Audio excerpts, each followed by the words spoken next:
السلام عليكم ورحمة الله وبركاته. أهلا وسهلا بكم في حلقة جديدة من قناة مع أدريان.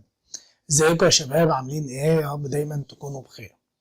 أنا طبعا أول حاجة عايز أقولها، بعتذر عن التأخير دايما في الفيديوهات، بس الفكرة إن زي ما أنا ما قلت قبل كده مفيش أي تمويل للقناة، فبالتالي أنا الممول الرئيسي، فتلاقوني طبعا ببقى في شغلي بحاول على قد ما اقدر اعمل فيديوهات، فانا بعتذر طبعا على التأخير.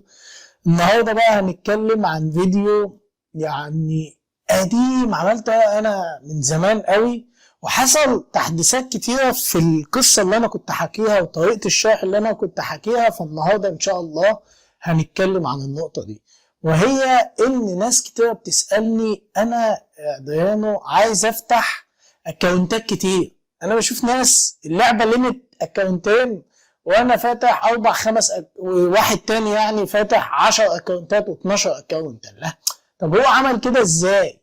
دخلت شفت الشرح البروكسي اللي انت كنت عامله من سنتين او من 3 سنين، مش فاكر المدة قوي بس هو قديم قوي، وجينا نجرب البروكسي لقيناه مش شغال.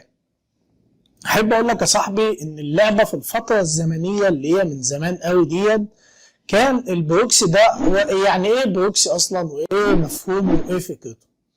البروكسي ده عباره عن في بي ان، بس الفي بي ان برنامج الفي بي ان عامه بيخلي لك الجهاز كله يغير اي بي. فكانت اللعبه زمان بتقرا الاي بي، لعبه سيلك رود البرايفت سيرفر العادي بتقرا الاي بي، فانت بتدي لها اي بي تاني فتقدر تفتح اكونتات كمان. بمعنى ان هي اللعبه عامله مثلا ليميت اي بي 2، يبقى انت كده كحد اقصى ما تقدرش تفتح غير اكونتين 2 او حسابين 2 على الاي بي الواحد.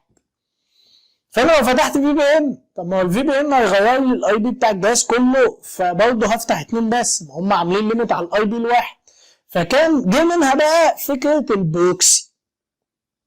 البروكسي ديت اللي هو بيدي اي بي للبوت بس مش للجهاز كله. بمعنى ان انا هاخد رقم البروكسي ده واحطه للبوت، فالبوت هيقرا اي بي تاني، وبكده يبقى كل بوت يقدر يفتح للعبة على انه اي بي جديد.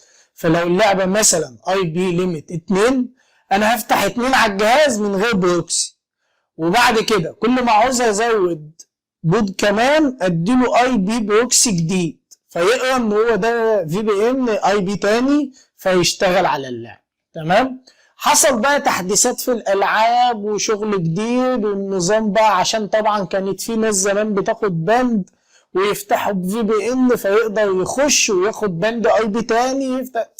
لغى كل الكلام ده، قال لك ايه، احنا دايما الناس بتحدث فكمان احنا هنحدث. بقى الكلام دلوقتي على الاتش دبليو اي بي اللي هو السيريال نمبر بتاع الجهاز، والجهاز طبعا مش هتعرف تغيره ولا هتعرف تلعب بيه.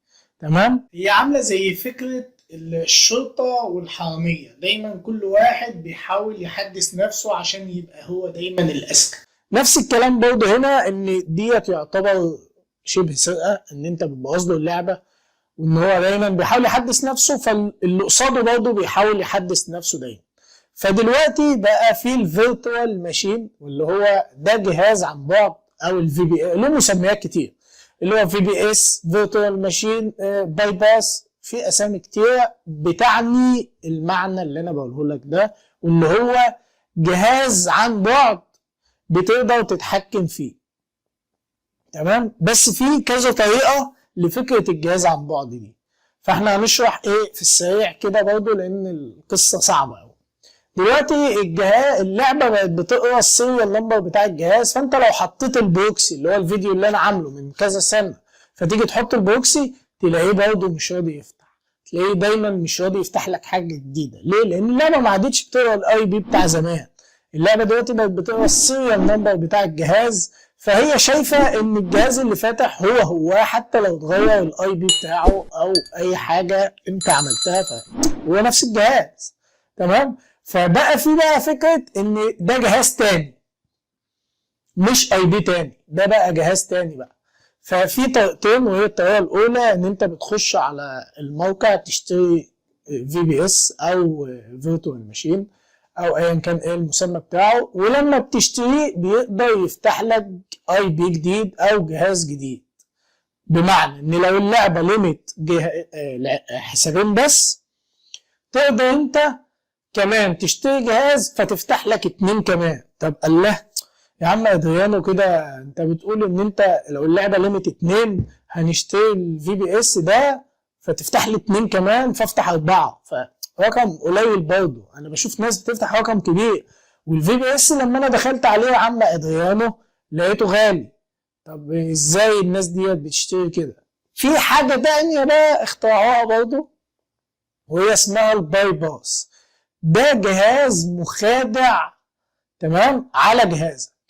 في طريقه الله اعلم بصراحه انا ما اعرفهاش، انا بس بشرح لكم المعلومات، وان في طريقه الناس اكتشفتها. بتشتري مثلا سيريالات من موقع معين بيديها لك مدى الحياه، والسيريالات ديت انت بتاخدها وتعمل لها ايه زي فكره الفيرتوال ماشين على جهازك، وبتقدر من خلالها بقى تعمل كتير. تعمل بقى 10 اجهزه، كل جهاز بسيريال جديد، تعمل 15 جهاز على حسب بقى القدره بتاع جهازك في التحمل، راماته عاليه قد ايه، بروسيسور عالي قد ايه، كارت الشاشه بتاعه عالي قد ايه. تقدر انت بقى تفتح كام جهاز على جهازك. فبكده تقدر انت مثلا لو فرضنا ان انت قدرت تعمل سيريال لجهاز ده وده وده، عملت 4 اجهزه واللعبه ليميت 2، يبقى 2 في 4 بكام؟ ب8.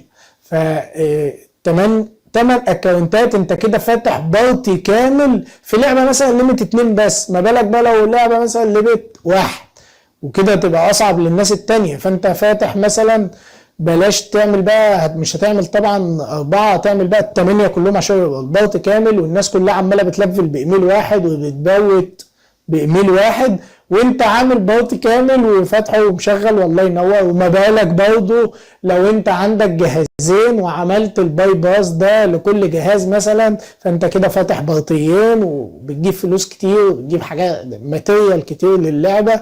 فبالتالي انت تقدر تبقى اقوى واحد في اللعبه في اقرب وقت واسرع فرصه. ديت فكره الباي باس بشكل سريع للناس اللي ما تعرفش معلومات عنه. تمام. وان شاء الله ممكن احاول اجيب لكم معلومات اكتر، او مش بعيد لو قدرت اتوصل انه ازاي يتعمل، فانا اوري لكم ازاي نشوف الباي باس ده وازاي نعمله وازاي نقدر نفتح اكونتات كتير. بس هي الفكره دلوقتي مدفوعه، وزي ما انا ما قلت الدعم بتاع القناه مش دايما معايا. لو انت عايز تدعمني وتدعم قناتي فانا هحط لك رقم الكاش بتاعي، تقدر تدعمني في اي وقت انت عايز تدعم بيه القناة، من خلال ان احنا نحسن جودة الفيديوهات ونقدر نجيب حاجات تانية زي البي اتش بوت. انا والله البي اتش بوت طلبته من الناس، في واحد دخل اداني البي اتش بوت بتاعه. اول ما خدت البي اتش بوت دخلت عملت لكم فيديوهات، وللاسف خلص دلوقتي. لو حد معاه بي اتش بوت وعايز يساعدني في ان انا اعمل فيديوهات اكتر عن البي اتش بوت، فيا ريت تخش تكلمني على نفس الرقم ده اللي هو فيه الكاش بتاعي، ومن خلاله تقدر تكلمني وتديني رقم البي اتش بوت بتاعك ونعمل فيديوهات واقدر اساعدك في اي حاجه. انا طبعا بعتذر في ان انا بطلب منكم الدعم، بس هو المفروض ان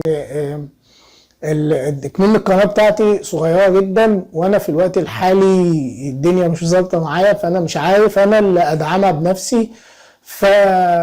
بس هو ديت القصه اللي انا بحاول على قد ما اقدر اوصلها لكم، لان انا بعتبركم مش ناس داخله تشاهدني، انا بعتبركم زي اخواتي بالظبط. ولذلك انت لو خدت بالك ان اي حد متابعني في القناه دخل كلمني على الواتس او الديسكورد او على القناه هيلاقيني دايما وباسرع وقت ممكن برد عليه وبرد على طول، بعكس بعض القنوات التانية اللي احنا مش هنجيب سيرتها طبعا.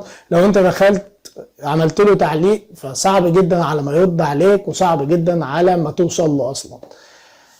اتمنى ان الفيديو تكون استفدت منه. ما تنساش لايك واشتراك بالقناة، ودايما التعليق ده بيحفزني جدا. ولو انت مش مشترك في الجروب اشترك في الجروب، لان في برامج جديدة هننزلها الفترة الجاية ان شاء الله.